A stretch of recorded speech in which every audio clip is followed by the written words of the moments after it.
That's a sensational achievement for Haas. Their best ever starts in Formula One. Kevin Magnussen, on for a really good haul of points, is having to stop, and by the looks of it, one of those wheels isn't attached properly. 2 seconds later. Hang on, we've got another not problem. Another one, surely not. Roman Grosjean's pulled over to the side of the track. What is happening down at Haas this afternoon? Haas is the last team to join Formula One as a completely new entry. And those clips were from the start of 2018, where after their best qualifying session ever, one of the pit crew forgot the most important rule of lefty-loosey, righty-tighty, and left both cars with loose wheels, leading to a double DNF. This is because you can't drive around an F1 track with one of your wheels loose in fear of it flying off, hitting someone in the head, and therefore creating another F1 YouTuber. Since 2017, Formula One has had 10 teams. It's been such a long time since we've had more than that people who keep up with F1 through TikTok edits probably didn't even know we were allowed an 11th or 12th team. Before the huge influx of F1 fans through Drive to Survive, it was actually somewhat affordable for new teams to join the sport, and it didn't cost the staggering $450 million the most recent team to join F1 paid, not to set up their factories or build their cars, but just as an entry fee. Can I have some? Just a little bit. I require an entry fee too. But a lower price wasn't necessarily a good thing for the sport. It actually led to many of the teams on the grid feeling a bit pointless. Like Minardi, who were often running outdated cars, and on a budget so low, their simulators were Mario Kart for the SNES. And the engineering team was from your local Toyota garage and stole catalytic converters in their spare time. Throughout Minardi's 346 race starts, they scored just 38 points, which is less than Kimi Antonelli has scored in 10 race starts. Side of my championship roll jam pancakes. I can't believe you've done this. Of course, Minardi had its positives. There were even success stories to come from the team. One great example is the man who stands behind me, stares into my soul, and keeps me held prisoner. He would not have got his Formula One debut, or at least wouldn't have got it as early as he did, without Minardi existing. But not every team to join F1 ends up like this. They aren't all Marussias or HRTs or Virgins or Minardi.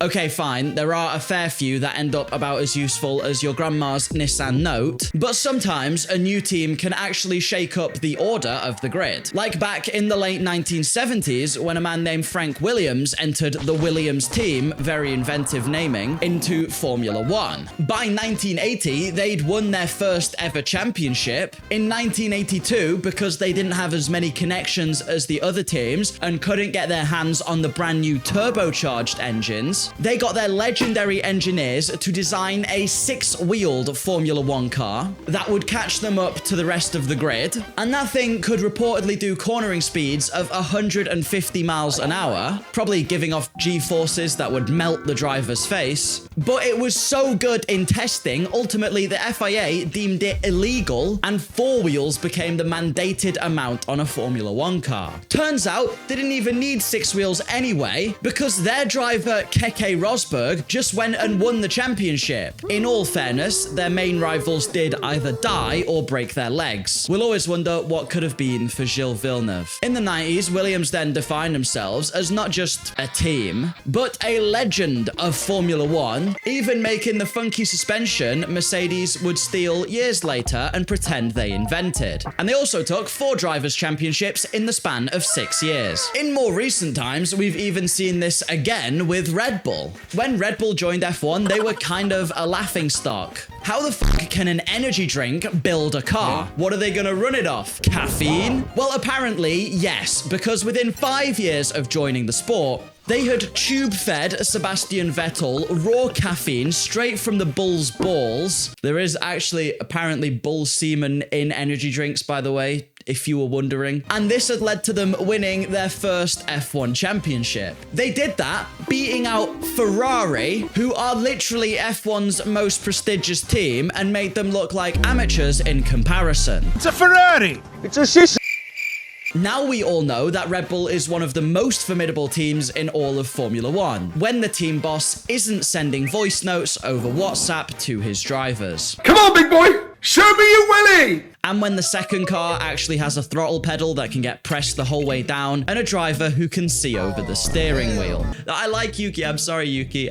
Please don't feel bad. But in Formula One now, we are finally getting a new team to join the illustrious grid of unreliable Italians, in love with their heritage but don't talk about the 1930s, and why are you green? The Cadillac F1 team. It certainly sounds weird to say, but from 2026 onwards, it will actually be a real thing. The main problem is we don't actually know how well they're going to do. F1 won't actually be the first primarily European sport Cadillac has joined into. They're also currently competing in WEC, the World Endurance Championship, where they can best be described as all right. If I told you that in qualifying for the 24 Hours of Le Mans, Cadillac secured a 1-2, you would probably be pretty damn impressed and think they were one of the top teams. That would be until you found out they finished 4th and 7th, purely because the car had no race pace and went backwards. This was even 5th and 8th on the road. It was just that one of the Ferraris got disqualified after the event, and so they were bumped up.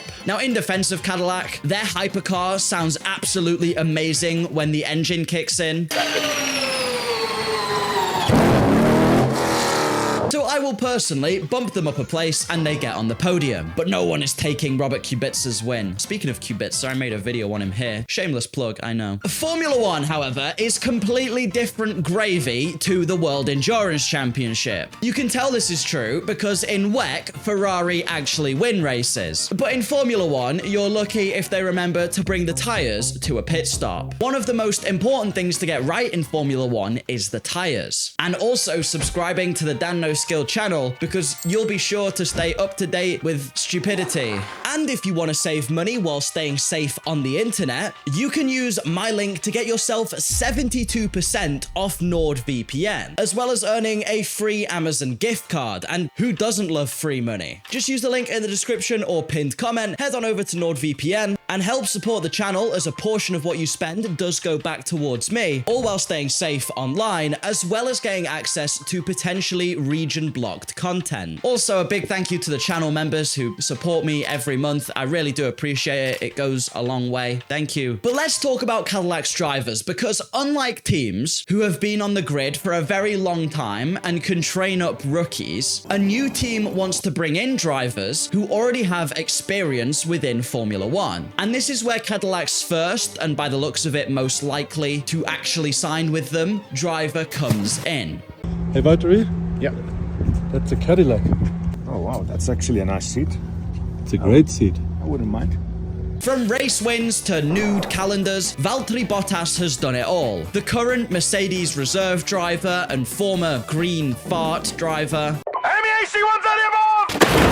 looks to be the most likely candidate for the Cadillac Formula One team, especially after posting the not very cryptic video the other day. Bottas definitely got told to keep that video subtle, but then they forgot he was Finnish, and when have they ever been subtle about anything? Kimmy, you missed the presentation by Pele. Yeah. Will you get over it? Yeah, I was having a shit. In terms of being the experienced driver Cadillac needs, Valtteri Bottas is yes. He began racing in F1 in 2013 with Williams, which is officially an amount of years ago now. In 2014, he achieved his first podiums. In 2017, after quite a few good years with Williams, he was given the Mercedes seat alongside Lewis Hamilton, which led to Bottas actually winning a pretty decent amount of races. At times, he even led the World Championship. Although, let's be honest, not for very long, because Toto Wolff was so scared of another Brosades moment happening. He had the two drivers under restraining order to stay 10 feet apart at all time. But then Bottas also has experience in the world's greatest racing team ever, Kick Sauber, which has had such fantastic moments as painting the livery the same color as stink lines. Bottas evidently comes with his fair share of experience for Cadillac. But there'll be one other value he brings too. And judging by how low the quality of this promotional video for the Cadillac F1 team was, this is something Cadillac needs. Money. Hello, I like money. Well, well, well, if it isn't what makes the world go round. Bottas, being a race winner and having posted many funny videos to his TikTok. Oh, wow. Is that a mockingbird? Is that a mockingbird? Young man, kill yourself!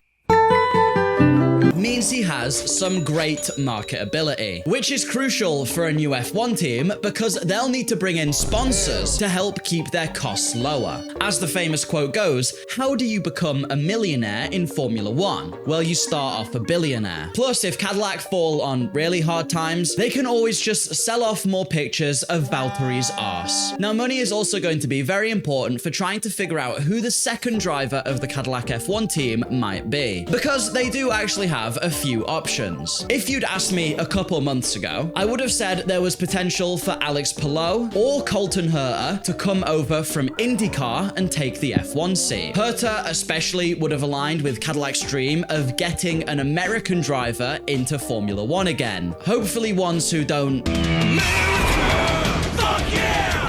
do that. But Palou has said he just wants to focus on winning IndyCar again, which fair play to him, he is doing that, so no complaints from me. And Herta actually needs his season to vastly improve if he wants to even have enough super license points to get into Formula 1. And he's basically now out of the running for the seat. Now the list basically only consists of ex-Formula 1 drivers. And lo and behold, no Americans, because none of them know what a kilometer is. Cadillac's main choices seem to be Sergio Perez, Joe Guan Yu, or everybody's favorite redemption story, Mick surname Schumacher. Last year, if you asked anyone whether Sergio Perez would be back in Formula 1, they would laugh at you, remind you of all the hilarious Perez memes, and how in 2024, he single-handedly fumbled Red Bull's Constructors' Championship and barely made Q3, while Max was putting it on pole. Nowadays, though, we realize that both Lawson and Sonoda have done as bad, if not worse, than Perez. And it actually straight up seems to be the car's fault, not the driver's fault. So Perez is back in the running for an F1 seat because he's not as washed as we all thought. And he'll bring in that crucial money Cadillac want because every brand in Mexico loves him. And who can forget the iconic Sergio Kit Kat Perez?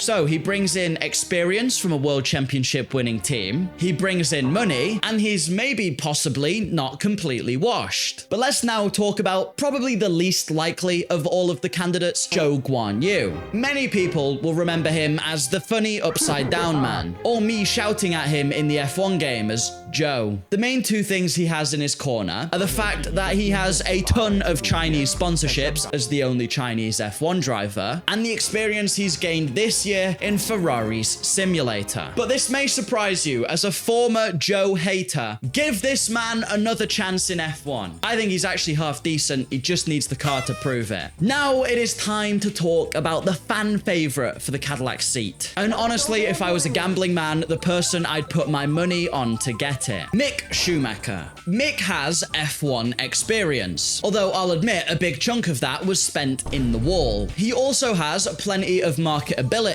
purely because he might as well be called Mick last name. Being the son of Michael Schumacher, of course, adds 1 million fans and brings in many sponsors willing to work with him. And can we just keep it real here? He would probably not even be considered for another F1 opportunity if it wasn't for his last name. I am being quite harsh on Mick there, because since leaving F1, he has actually found some success in the World Endurance Championship. This year, Mick has been driving for Alpine, which in Formula 1 means he would have broken down a lot, but in the World Endurance Championship, he's had a pretty solid season. His best performance so far was definitely at the 6 hours of Spa, where Mick very narrowly missed out on the win to the Ferraris, who, unlike their F1 counterparts, actually nailed the strategy. And it's impressive how close Mick was to getting the win, because to put it in F1 terms, it will be like Aston Martin coming out with a win over McLaren, because Ferrari have had the clear best car in WEC over the whole season. I am also led to believe that Bottas and Mick were the only two drivers following Cadillac at one point. So as you can see, the American team truly embody their country's understanding of the word subtle.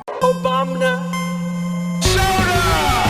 realistically, how well will Cadillac do? We've talked about success stories in Formula 1, and we've also talked about flops. Many flops. Let's just say that I think for the next 4 years, Cadillac will be nowhere near winning any races. 2026 and most likely 2027 will be purely learning years for Cadillac. Most of the crew will need to try and understand kilometers, and some may be confused when traveling to the races when they find out that Europe is in fact a continent and not a country whose capital city is Paris. Plus, for the first 2 years, they're also using Ferrari engines, which means occasionally the car will forget it's not a pizza oven. Problem engine kaput. In 2028, things get interesting because Cadillac are getting their own engine supplier, General Motors, the company that owns them, which means that engine, again, will probably be rubbish. That's not even a joke this time. F1 just has such a steep learning curve. So if they're incredibly fast learners, by 2029 or 2030, Cadillac might actually have a chance of running near the front of the grid, which in all fairness is roughly how long it took the likes of Red Bull to improve their car. And they bought an F1 team. They weren't a brand new one coming in. Cadillac definitely has a tough fight, but if they do win a race, I will make sure to eat a cheeseburger on their behalf. You can hold me to that. Meanwhile, you gotta make sure you subscribe. And again, a big thank you to the channel members who've been supporting me. I really do appreciate it, and it does go a long way in helping the channel. You guys are amazing. Have a lovely day, and goodbye.